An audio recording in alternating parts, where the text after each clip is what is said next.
here and willing to learn.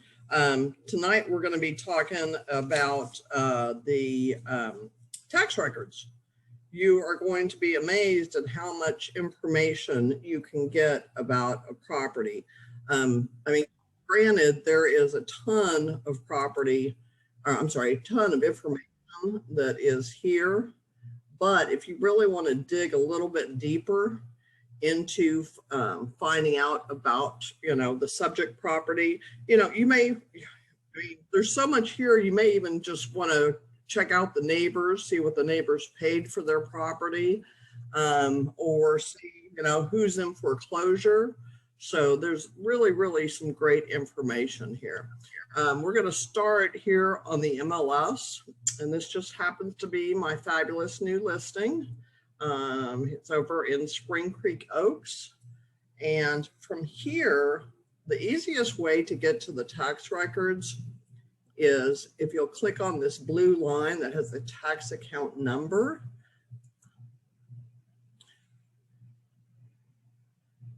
This is going to give you property details about the property, things that you're going to need for your contract, such as who is the seller. In this case, it is the Nino Living Trust. It is in the Spring Creeks Oaks subdivision. If you ever can't figure out what MLS area a property is, it tells you right here. This is in area 13. Market area, if you're not quite sure, it's the Champions area. What I find the most important, and everybody can't remember where this information is this very important MUD information. Everybody's like, well, where do I get all this information for this MUD district notice? All you have to do, and if there's a MUD, you'll see it in this blue, with numbers, and it's blue, and all you got to do is click on it, and there you go. That's all the information that you're going to need for your MUD notice. And as a reminder on your MUD notice, the higher number always goes first, always. Okay, so we'll get out of here. And when do we use that MUD addendum form? That's anytime the home is located in a MUD. Okay, so we would use a form if we would make an offer on this property? Yes, there is a water district notice. And in this case, because I'm a good realtor, I put it in here all filled out so that the other agent doesn't have to fill it out. And I know that I've done it properly because I know where the numbers are. And there's your MUD notice, already signed by the sellers. All you've got to do is download it into .loop and then add your signatures for your buyers, and easy peasy. We try to make it as easy as possible because we know that our forms are going to be correct because we have awesome mentors and we know how to properly fill out a MUD. So anyhow, back to our listing. And back to our tax account. Okay, so we've got our MUD district here, information. Your legal's description, when you're writing your offer, you've got to have this information for the property. Some other awesome information is you're going to be looking at what the tax value is. Because your clients are always going to ask you, how much are the taxes? And in 2020, the taxes were $6,030. Okay, and you can see the difference. It's the taxes have just gone up just slightly over the last couple of years. Can I ask a quick question? Of course. On will that always be without exemption? Yes. Yes, always. Always. Okay. So another thing that y'all need to look for is if this little blue number up here for the MUD information is not there, you can always come down here and look to see if you see the word MUD or PUD. In this case, it's a public utility district, and it is in a water district. Okay. People are always going to ask you, so what's the tax rate? Buyers, savvy buyers always are like, okay, well, what's the tax rate? Rule of thumb is anything that is 3% or lower is considered a good tax rate. Anything more than 3% is considered a higher tax rate. So just kind of keep that in mind when you're searching for homes. Here is some good information about, the characteristics of the house, including, how big the lot is. Every once in a while, you're going to see more than one building. You'll see two here. And that sometimes there's you've got a mother-in-law suite, or you've got a trailer on the back, or there's a barn. So this is really good information that you can use, especially when you're putting together a new listing. Here is the building square feet and condition and quality. Typically, I think the default on this is good. Because most of them, unless, if it's $1 million listing and up, chances are it's going to say excellent. But in general, it's going to say good. It'll also tell you if it's got a detached garage or attached garage. Here is the year built. And there's usually a discrepancy on the taxes and what the MLS says. For some reason, the tax man says it's got 3 full baths, where in history, and actually it only has 2.5. That's okay. Okay. Some more information about the property is the sale score. You will see this on all of the tax records, and don't believe it. This says this house is going to sell, like that, and it should, because it's in an excellent neighborhood, but so far not so much. So it all, you have to keep in mind the tax man doesn't go inside of these houses, so he has no idea what they actually look on the inside. But this sell score, I don't believe it. You'll see that it is active on the market. It's actually been on the market for 14 days. And I just listed it here on the 23rd of last month.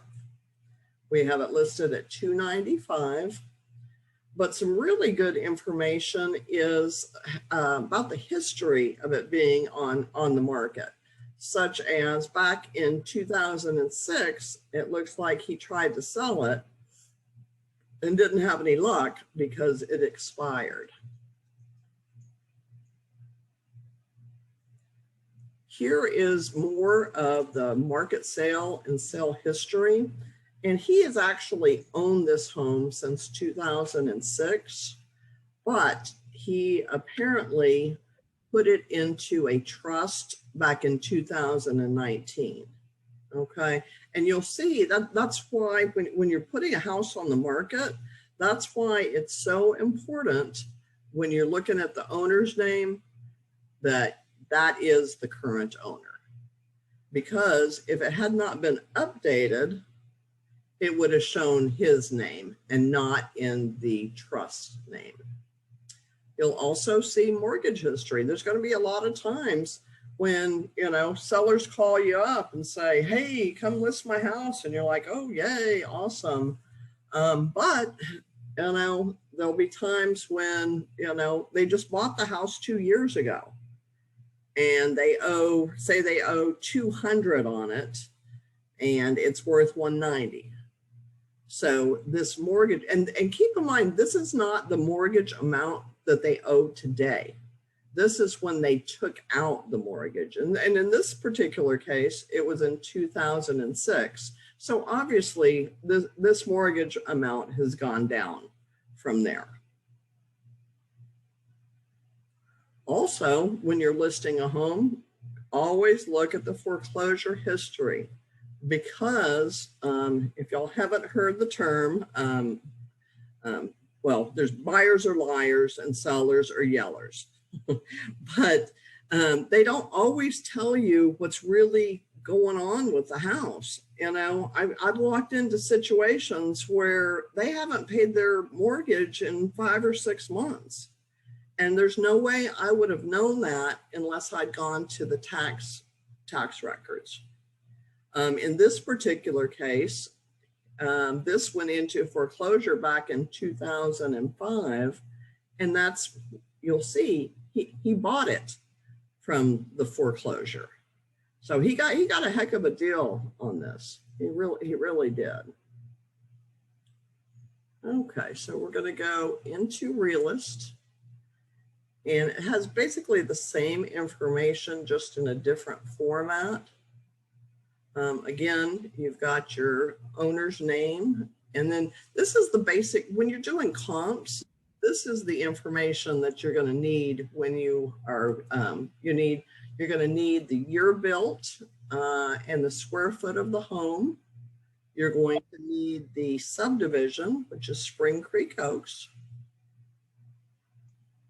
Could I ask a quick question before you go much farther? Of course. What if you come across that and the owner's name is current resident or current owner?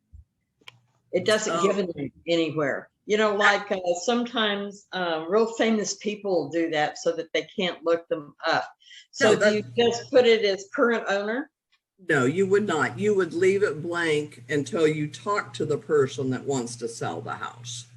And then I would red flag it and send the information to the title company, because they will have the information of who really is the seller in that case.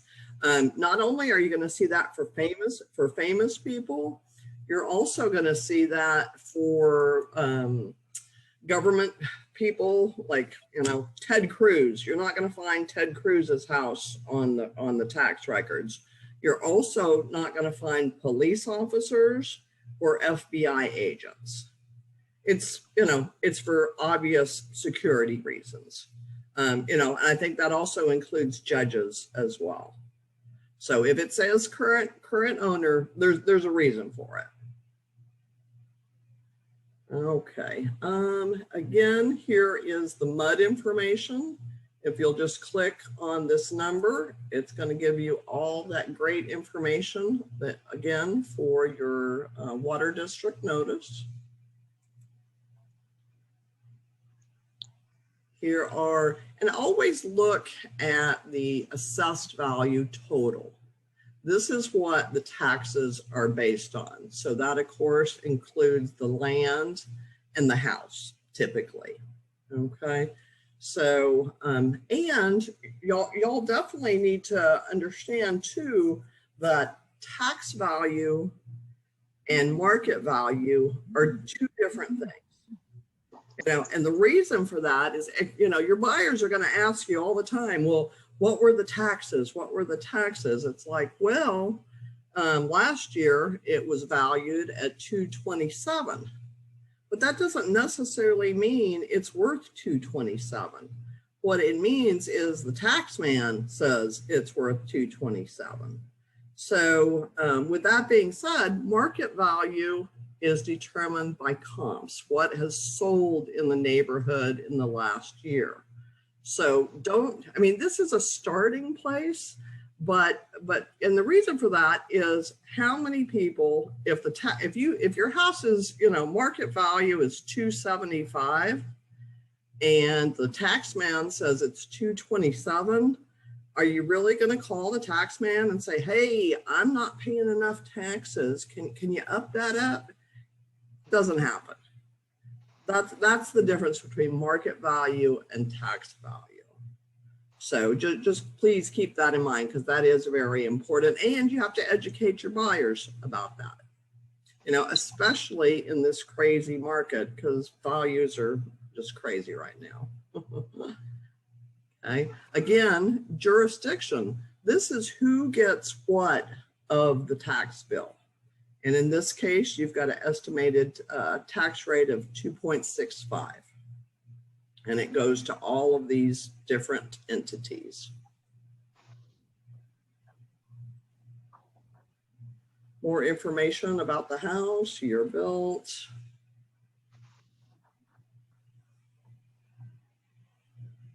Again, here's this sell score indicator. And what this does say is that this house, it's in a super nice neighborhood and it should sell like that, but it's been on the market for 2 weeks and we don't have any offers. So don't get too excited when you see that high rating on there, or don't get too depressed if it's low. Okay, here again is the information about the current listing. Again, you can see back in 2006, he tried to sell it and it expired. I think this was when it went into the foreclosure. And this shows the chain of title, who has owned the property in the past. So and you'll notice typically, and actually these were the original owners. And I just happen to know that Brooks Kessler, he is actually a auctioneer at the foreclosure auction. So I just know that because I've worked at the auctions before. So these poor guys, they got foreclosed on, and then the bank took it over, and then another bank took it over. It was bought by what appears to me as an investor. The investor went in, probably put some money into it, and then he sold it to the current seller. And then the seller, he's had it since 2006, but he decided to put it into a trust, and now it's in a trust instead of him being the individual owner. What would be the advantage of doing that?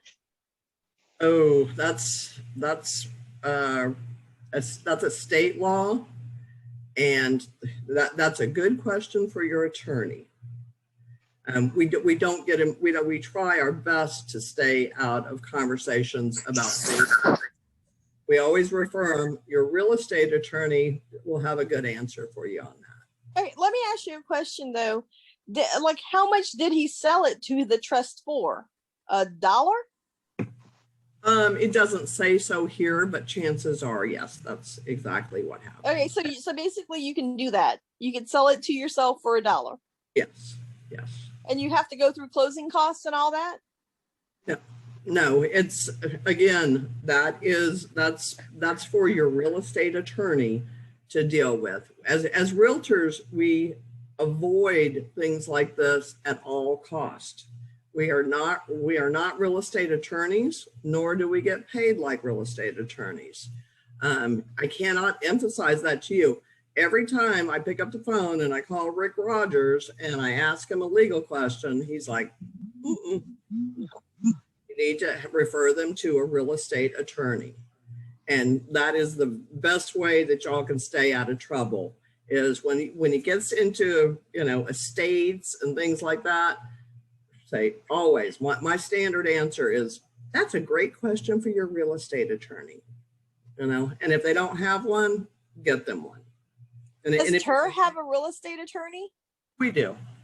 That we can ask questions to? Yes. Okay. But you need to start with Rick Rogers. Okay. And he will refer you to the attorney if it's appropriate. Also, when you do have legal questions, start with Rick. Well, start with your mentor, who most likely will refer you to Rick. And then Rick will tell you, under whatever the circumstances are, you know, there's also the Trek Legal Hotline. But do not call the Trek Legal Hotline without first running it past Rick. Okay, it's just good practice. Rick usually has the answer for you, and if he doesn't, he will refer you to the hotline. You know, we all got to stay out of trouble here. Okay, we're back again. This is just the foreclosure history. Now, something that y'all are also need to be aware of is when you see the address up here and you see this, the green, that means it's an active listing. If you see it in red or orange, that means foreclosure is coming. And that is, you know, there's nothing worse than the seller, you know, forgetting to mention that, oh gosh, I haven't paid my mortgage in 5 months. And, you know, the foreclosure auction is the first Tuesday of every month. And they want you to put it on the market, you know, the last week of June. And, you know, so, and that does happen, believe it or not. But if you'll do your due diligence and you will go and check out the tax records, you're like, oh, wait a minute. I see you're headed to the foreclosure auction on the first Monday or first Tuesday of next month. What's going on? Then they have no choice but to tell you exactly, because you don't want to spend all this time in marketing and, you know, all the things that's involved with listing a house only for the bank to come and take it up and it's gone. So there's that. Some other great information on the tax records is when you're doing a search, the first thing I want each of you to do is next time you go to the tax records, I want you to come up to this change county. And most of you have a default of Harris County.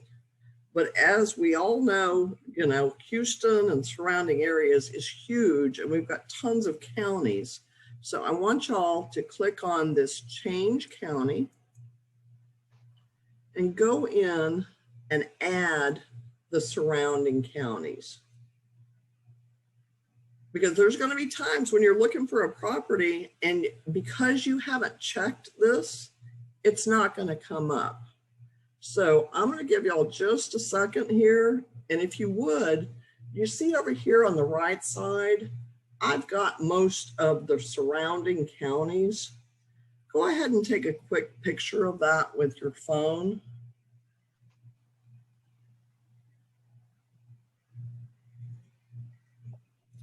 Believe me, I figured this out the hard way. So if you'll add these surrounding counties, because there'll be times it's like, I can't find this house. I can't find this house because it's in a different county than just the regular ones like Harris. Scroll up a little bit. I'm sorry? Scroll up a little bit. Oh, you see I'm here over on the right? Brazoria, Brazos, Chambers, Fort Bend, Galveston, Harris, Montgomery.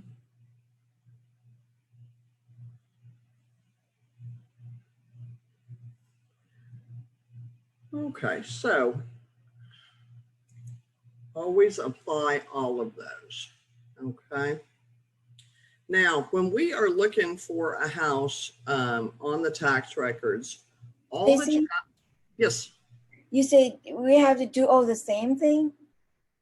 Yes, you need to apply all of those, whatchamacallit, all of those counties to every search. Okay, thank you. You're welcome, you're welcome. So 6311 Singing Creek.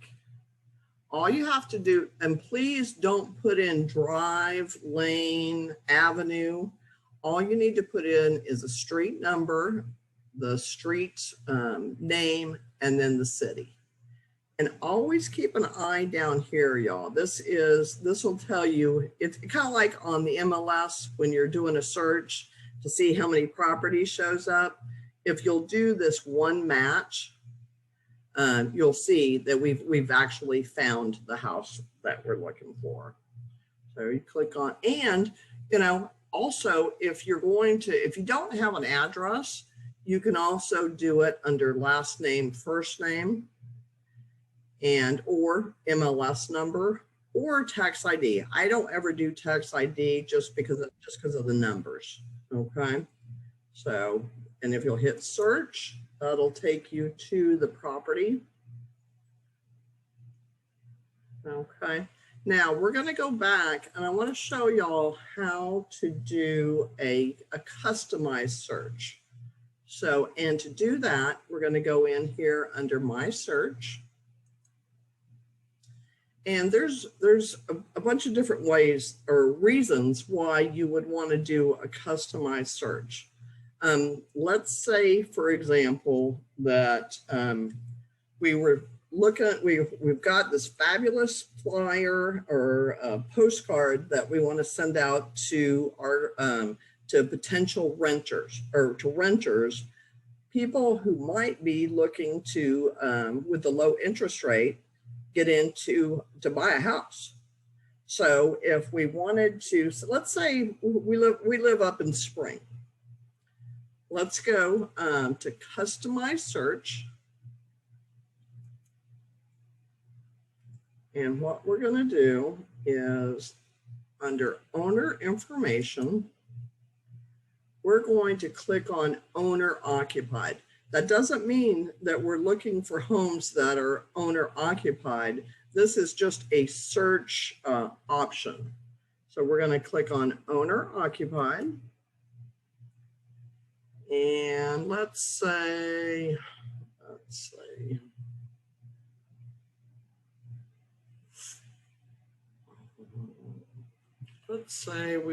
we want to be in Spring, but we already have that in here. So we're just going to look for owner occupied properties. We're going to hit apply. But we want not owner occupied properties in Spring. We can certainly narrow it down to a subdivision, but when we applied that owner occupied, we've got the choice here of select from list. And we're going to go, no, we don't, we're looking for renters. Okay, so we're going to hit search. And there's way too many. So with that being said, we're going to refine the search. And let's say we want to look in here, Spring Creek Oaks. Spring Creek Oaks. Okay, and let's just, for this evening, we're just going to start with these. And then we're going to come down here to the right and we're going to apply. And look there, there's 30 matches. There's 30 renters in that subdivision. So we're going to click on search.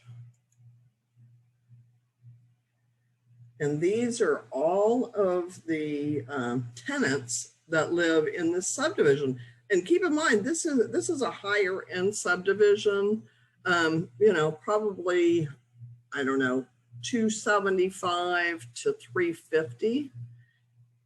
So their rent should be, enough where they should have a mortgage.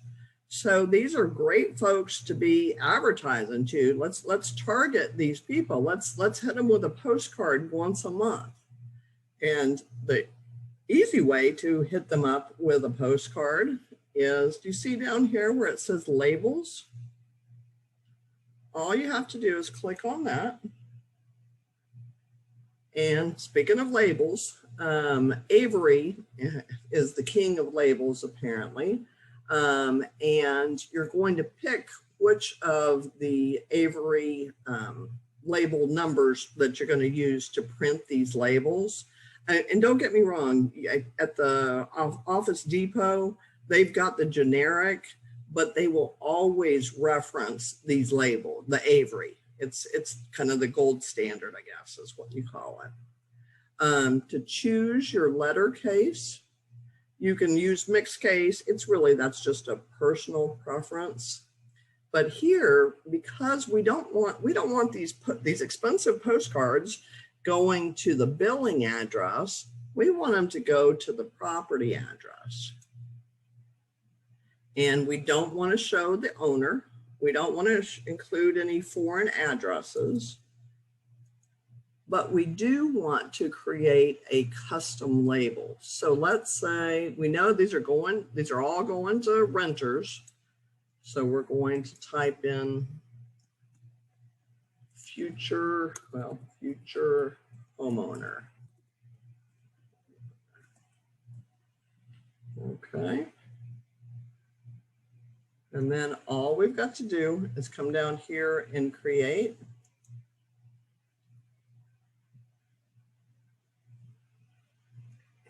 And open file. And there are all your labels to send to your future homeowners. So Hey, I have a question. Yes, ma'am. What if you're looking for people? Can you do something regarding age? Like, can you look for like a certain demographic? You cannot. If you were looking for seniors, I would use the parameter of exemptions for seniors. Okay, where's that at? You would ask that, Laura. Yes, ma'am. Let's see here. Let's go up here to customize search. And I'm trying to remember, I saw it a little while ago. Okay. Well, here's exemptions for disabled. Hey, if you were looking for veterans, widows, and homestead. But Laura, I tried looking for senior exemptions earlier today, and I could not find them. So I will find that information out, and I'll get back to you on that. Okay. Senior exemption. Okay, guys, I'm going to mute everybody, and if you have any questions, just let me know. Laura, you got any more questions? Yeah, and how do they know that they're widowed? Like, what verifies that data? That is when they're filing for an exemption, that they have to declare that to get the tax exemption. Okay.